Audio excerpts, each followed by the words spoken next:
Floatski is marketed as a motorized inflatable watercraft that promises exciting rides, easy controls, and a fun way to enjoy lakes, pools, and calm waterways. The ads make it look like the ultimate summer gadget, but the real question is, should you buy it this summer?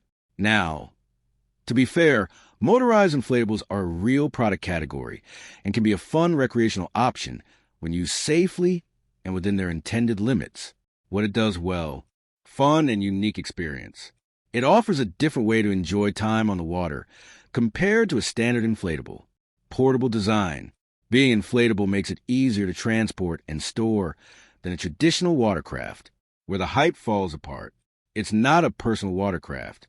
This is the biggest issue. Performance is much more limited than the marketing may suggest. Inflatable construction has limits. Sharp objects, rough handling, and impacts can damage the material. Battery life may be shorter than expected.